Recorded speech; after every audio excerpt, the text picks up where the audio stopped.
सलाम, नमस्ते, सत श्री अकाल। मैं हूं रजा और आप देख रहे हैं रजाग्राफी की सबसे खास रिपोर्ट, अंतर्राष्ट्रीय प्राइम टाइम रिपोर्ट। एक ही वीडियो के अंदर पूरी दुनिया की तमाम बड़ी खबरें। सबसे बड़ी खबर तो आसिम मुनीर है। 14 अगस्त को अपनी आज़ादी का जश्न मनाते हुए आसिम मुनीर ने अपने आप को यह अवार्ड दे दिया है। जी हाँ, मेडल दिया है अपने आप को। और आपको मज़ेदार बात बता दूं कि पाकिस्तान में भरकर मजाक उड़ाया जा रहा है, मीम शेयर किया जा रहा है कि ये तोहफा हमने खुद को दिया है। ये है वो वीडियो, हिलाले जुर्रत। जी हाँ, जो अवार्ड दिया गया है उस अवार्ड का नाम है हिलाले जुर्रत। जो ऑपरेशन सिंदूर हुआ उसमें खुद की जीत की घोषणा करी, क्योंकि देखिए ये जीतेगा, अपना सारा उस जंग का श्रेय खुद लेगा, तो एक लंबे समय के लिए पाकिस्तान में रहेगा अपनी सत्ता में।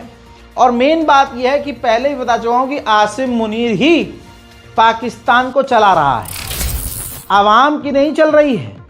आवाम की मर्जी की सरकार नहीं है ये जो कुछ भी हो रहा है आसिम मुनीर। देखिए, बड़ी बड़ी डील में आसिम मुनीर जाता है, बड़ी बड़ी डील में आसिम मुनीर चीन जाएंगे, जापान जाएंगे, अमेरिका जा रहे हैं। अमेरिका तो 2-2 बार जा रहे हैं। आप समझ रहे हैं खेल।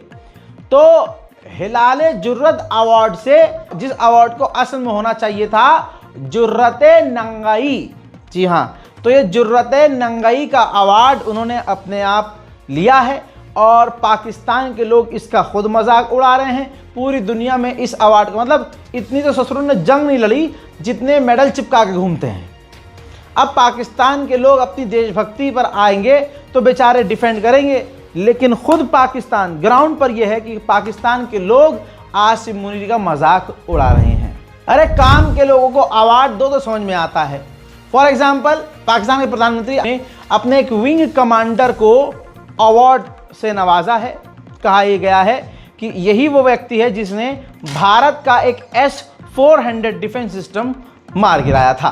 हजरात, बलोच जो लोग हैं पाकिस्तान के, उनको पाकिस्तान ने अमेरिका से बात करके, ट्रंप से बातचीत करके उनको टेररिस्ट लिस्ट में डलवा दिया। जिसके बाद BLA का आज 3 दिन बाद बयान आया है और बलोच संगठन ने साफ तौर से कहा है कि हमें यकीन था, हमें पता था कि अमेरिका ऐसा ही कुछ करने वाला है, लेकिन अमेरिका की इस फैसले की और इस बात की हम आलोचना करते हैं और हम अपनी आज़ादी की लड़ाई लड़ते रहेंगे। आज मोदी के बयान से मैं आपको साबित करूंगा कि हम कितने विकासशील हैं।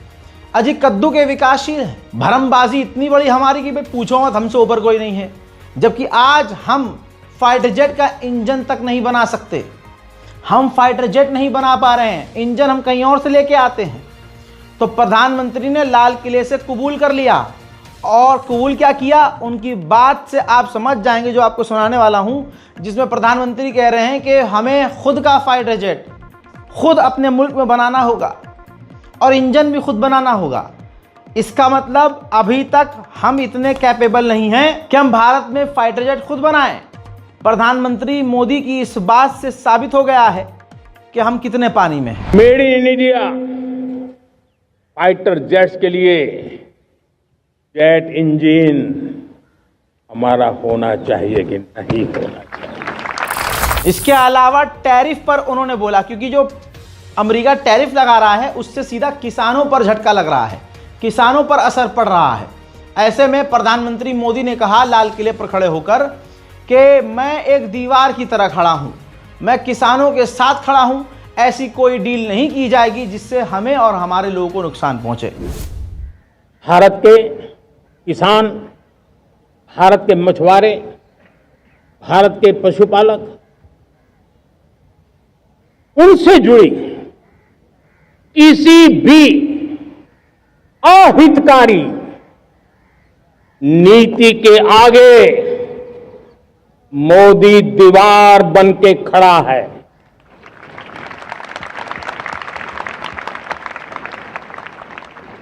भारत अपने किसानों, अपने पशुपालकों, अपने मछुआरों के संबंध में कभी भी कोई समझौता नहीं स्वीकार करेगा।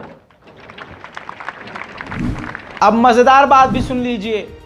15 अगस्त की इस परेड में, इस सेलिब्रेशन में आज़ादी की, पता नहीं काहे की आज़ादी, जब तक भाजपा इस देश में है भारत आज़ाद कैसे होगा। कहने वाली ने तो ये भी कहा भारत 2014 में आज़ाद हुआ था। नाम बताने वालों को 15 लाख रुपए दिए जाएंगे ब्याज समेत। जी, और सुनिए, प्रधानमंत्री मोदी के इस प्रोग्राम में जो 15 अगस्त का प्रोग्राम हो रहा था, इसमें चीन की 2 डेलीगेशन, जो चीन के 2 लोग हैं, अधिकारी हैं चीनी सरकार के, वो भी शामिल हुए थे। उधर मोदी को, दूसरी तरफ से मोदी को डर भी है। सारे अंधभक्तों ने अपने छेद टाइट किए हुए हैं, अरे कुछ हो ना जाए, कुछ हो ना जाए। भारत के विदेश मंत्रालय के द्वारा कहा गया है कि हमारा ऐसा कोई प्लान नहीं है जिससे डी-डॉलराइजेशन किया जाए, यानी डॉलर को कमजोर किया जाए या डॉलर को टक्कर दी जाए। यह हमारा विदेश मंत्रालय है। खाली माइक में चीख लेंगे, तू क्या है बे, अब तुम देखो कि तुम क्या हो बे। उधर मेरे दोस्तों, पूरी दुनिया में आतंक जो फैला हुआ है भारतीयों के खिलाफ, उसमें खालिस्तान उभर कर सामने आ रहा है। ऑस्ट्रेलिया में 15 अगस्त का जश्न मना रहे थे भारतीय, उसी दौरान खालिस्तान आतंकी संगठन से जुड़े हुए लोग वहां आ गए और उन्होंने खालिस्तान का झंडा लहराते हुए खालिस्तान जिंदाबाद के नारे लगाने लगे। जवाब में फिर भारतीयों ने भी नारेबाजी की है। देखिए,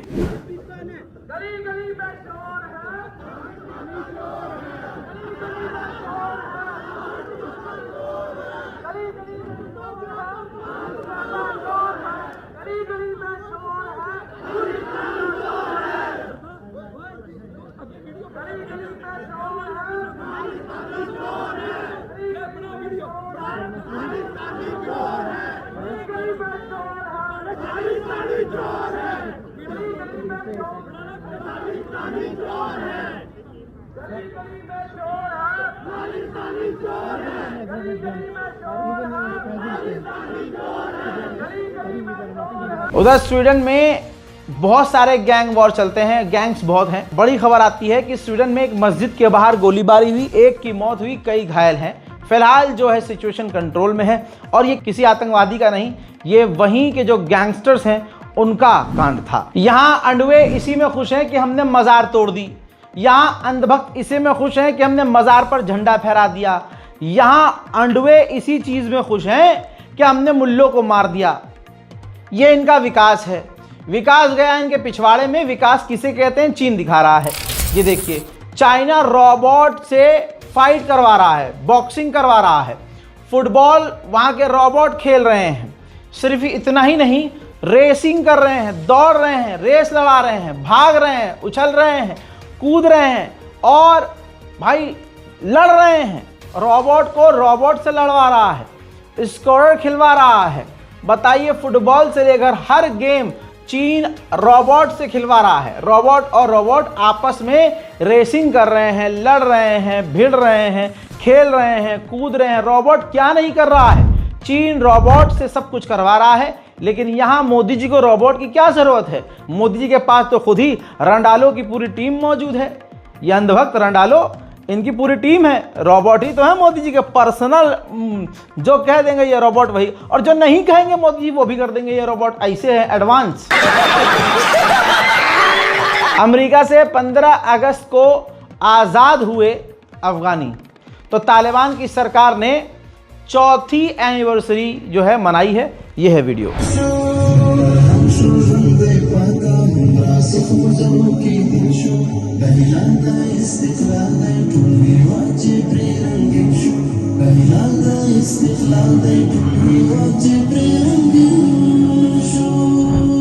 अलास्का पहुंचे हैं व्लादिमीर पुतिन। ध्यान से सुनिएगा और जो मैं दिखाऊंगा ध्यान से देखिएगा। जब पुतिन रूस के राष्ट्रपति अमेरिका के अलास्का में उतरे तो इस दौरान डोनाल्ड ट्रंप का पूरा प्लान था कि मैं अपना पूरा भरम दिखाऊंगा, रौला दिखाऊंगा, अपनी पूरी ताकत दिखाऊंगा, बिल्कुल रौब दिखाऊंगा।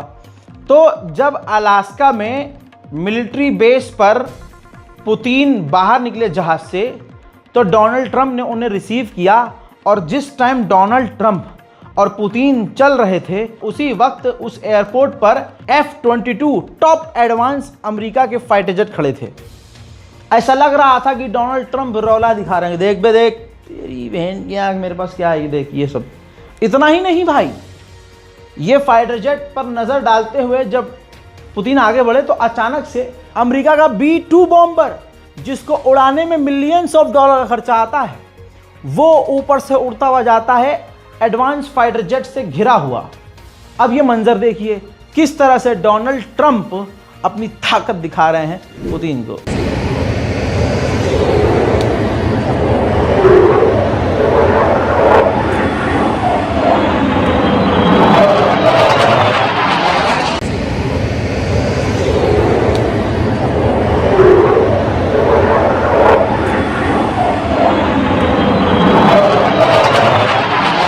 इसी तरह से अब वो मंजर दिखाऊंगा, रूसी मीडिया का है, आरटी का, ये देखिए, जिसमें जैसे ही वो उतरे हाथ मिलाया तो पत्रकारों ने पूछ लिया पुतिन से कि क्या आप सिविलियंस को मारना बंद करोगे। इसके बाद आप देखिए पूरी तरह से व्लादिमीर पुतिन ने बस गर्दन हिलाकर उनके सवाल को इग्नोर कर दिया। व्लादिमीर पुतिन के मुल्क में सब कुछ डिसिप्लिन और कंट्रोल में चलता है।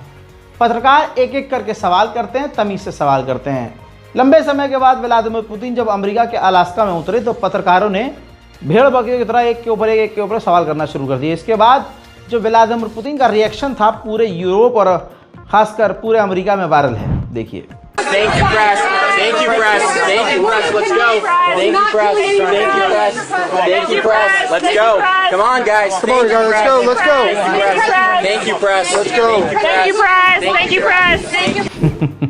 इसके अलावा दोस्तों अपडेट ये है, ये तस्वीर देखिए, व्लादिमीर पुतिन जब आप सो रहे हैं, जब आप कल रात सो रहे थे तो देर रात लगातार 3 से 4 घंटे अमेरिका के राष्ट्रपति और व्लादिमीर पुतिन रूस के राष्ट्रपति के बीच घंटों बातचीत हुई है। उधर खबर आ रही है रूस के अंदर से, रूस एक न्यूक्लियर कैपेबल मिसाइल का टेस्ट करने की तैयारी कर रहा है, जिसकी वजह से पूरे इलाके में रेड अलर्ट घोषित है। बात करें भारत की तो भारत के अंदर 15 अगस्त के दिन मोदी जी फिर आए और माइक पर उन्होंने मतलब पूरी दुनिया के सामने, पूरे भारत के सामने फिर लंबी लंबी फेंक दी। जिसके बाद जो जागी हुई जनता है उन्होंने सवाल करना शुरू कर दिया कि भाई पहले जो आपने करोड़ों का 100 करोड़ का आपने प्रोग्राम शुरू किया था, आपने कहा था रोजगार मिलेगा, अब तक नहीं मिला। हर साल आते हैं, जुमलेबाजी करते हैं, नवाबी दिखाते हैं, अपना रौला दिखाते हैं और फुर हो जाते हैं। हजरात, ऐसे ही बहुत सारे वादे प्रधानमंत्री मोदी कर चुके हैं। न्यूज़ 24 पर मोदी जी का कच्चा चिट्ठा खोल दिया गया है। इस तो इंटरनेट पे बहुत वायरल हो रही है प्रधानमंत्री जी के लिए। मैं आपको 2 मिनट सुनाना चाहता हूं। लोग लिख रहे हैं इंटरनेट पे, ट्विटर पे लिख रहे हैं कि आज फिर प्रधानमंत्री आए, भाषण दिया और लोगों को बुद्धू बना गए और वो सारे वादे जो पूरे करने थे वो फिर दोहरा गए। बहुत बहुत नमस्कार। और सबसे इंपॉर्टेंट क्या होता है देश के लिए? ऑप्टिमिज्म बहुत इंपॉर्टेंट होती है, विजन बहुत इंपॉर्टेंट होता है, हर देश के पास होना चाहिए। प्रधानमंत्री जी हर साल आते हैं ऑप्टिमिज्म और विजन के साथ आते हैं, लेकिन हमें यह लगता है कि सिर्फ ऑप्टिमिज्म और विजन से जो है वो देश आगे तरक्की नहीं कर सकता, उसके साथ में इंप्लीमेंटेशन और डिलीवरी भी होनी चाहिए। मैं आपके सामने कुछ ऐसे प्रधानमंत्री जी के 2014 से लेकर आज तक के कुछ चीजें रखना चाहता हूं। हर साल जो वो भाषण में आके बोलते हैं और आज हम 11 साल बाद खड़े हैं, उसके ऊपर क्या इंप्लीमेंटेशन है, क्या डिलीवरी है, मुझे लगता है देश को इस पर भी विचार करना चाहिए। 2014 में प्रधानमंत्री जी आए थे, उन्होंने कहा था कि मैं 100 दिन के अंदर काला धन वापस लाऊंगा, अनफुलफिल्ड। उन्होंने कहा था इफेक्टिव लोकपाल इंप्लीमेंटेशन होगी, जो 2023 में आया था, अनफुलफिल्ड। उन्होंने कहा 33% for women reservation in parliament, unfulfilled. उन्होंने 2015 में कहा कि सेपरेट टॉयलेट्स बनेंगे बॉयज और गर्ल्स के हर गवर्नमेंट स्कूल, 2015 तक, अगले साल तक, अनफुलफिल्ड। उसके बाद 2016 में उन्होंने कहा कि किसानों की आय दुगना होगी, 2022 तक, अनफुलफिल्ड। उन्होंने कहा कि मैं 100 दिन के अंदर, 2016 में फिर कहा कि 100 दिन के अंदर मैं काला धन वापस लेके आऊंगा, अनफुलफिल्ड। उन्होंने कहा 1 रैंक 1 पेंशन मैं इंप्लीमेंट करूंगा, अनफुलफिल्ड। उन्होंने कहा नमामि गंगे के तहत मैं गंगा जी को साफ करूंगा, 40,000 करोड़ रुपए उसके लिए आवंटित किए गए, अनफुलफिल्ड। उन्होंने 2017-18 में कहा कि स्किल इंडिया लेकर आऊंगा, 40 करोड़ युवाओं को रोजगार दूंगा, अनफुलफिल्ड। उन्होंने कहा मेक इन इंडिया से मैं मैन्युफैक्चरिंग को बढ़ाऊंगा, आज मैन्युफैक्चरिंग का जो जीडीपी के अंदर परसेंटेज है वो कम हो गया। उन्होंने कहा कि स्वच्छ भारत के तहत कोई कितना झूठ बोल सकता है और झूठ बोलने की हद होती ही नहीं है। ये कोई बात जाकर प्रधानमंत्री मोदी से सीखे। जनता जाग चुकी है। एक सरदार जी हैं, नहीं पता कहां से हैं, ट्विटर पर इनको ट्रेंड होना चाहिए, इनकी आवाज़ दुनिया को सुननी चाहिए। उन्होंने प्रधानमंत्री मोदी और भाजपा पर जो कहा है, एक संगीत के रूप में शेयर कीजिएगा। हम बज गया डंका, लुट गई लंका, सारी दुनिया जाने, वोट की चोरी कर कर जीते, अंधभक्त ना माने हो तेरा, हर झूठा वादा अब चलेगा न ज्यादा, हर झूठा वादा ओए जुमले वाले बाबा, दो ने खाया दो ने खिलाया चारों हैं गुजराती, जब से रगों में सिंदूर है दौड़ा आधी रह गई छाती, हो तेरा हर झूठा वादा अब चलेगा न ज्यादा, हर झूठा वादा ओए जुमले वाले बाबा। मोदी सरकार कई जगह पर पूरी तरह से नंगी हो चुकी है, इतनी नंगी कि नंगा भी उन्हें देखकर शर्मा जाए। कितने शर्म की बात है कि सरकार सरकारी तौर से खुली आंखों के सामने, पूरी दुनिया के सामने संसद में भारत का रक्षा मंत्री झूठ बोलता है, कहता है ऑपरेशन सिंदूर में कोई भी मारा नहीं गया है, कोई भी शहादत नहीं हुई है। सुनिए झूठ के इस बादशाह को। इस ऑपरेशन में क्या हमारे जाबाज सैनिकों को कोई क्षति हुई है, तो उसका उत्तर है नहीं। इस ऑपरेशन में क्या हमारे जाबाज सैनिकों को कोई क्षति हुई है, तो उसका उत्तर है नहीं। इस ऑपरेशन में क्या हमारे जाबाज सैनिकों को कोई क्षति हुई है, तो उसका उत्तर है नहीं। सुन लिया सच्चाई क्या है। इंडियन एयरफोर्स के मार्शल खुद शहीद के घर गए और उनके परिवार को श्रद्धांजलि दी। तो सवाल यह है कि एक तरफ सरकार कह रही कि कोई नहीं मरा, कोई शहादत नहीं हुई, कोई नुकसान नहीं हुआ, तो फिर एयर चीफ मार्शल क्या झूठ बोल रहे हैं?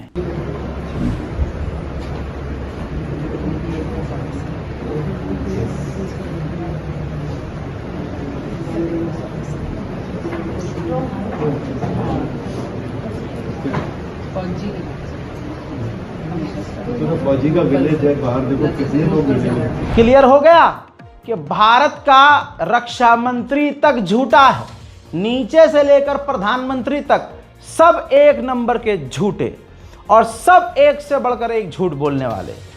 और इनको जिताने वाला कौन? एक वो समुदाय जो सिर्फ मुसलमानों से नफरत करना जानता है। मुसलमान से नफरत करो, यही आज का हिंदुत्व है। मेरे दोस्तों, अंतर्राष्ट्रीय प्राइम टाइम शो में आज अभी के लिए इतना ही। इस रिपोर्ट को शेयर कीजिए, दुआओं में याद रखिए। जय हिंद।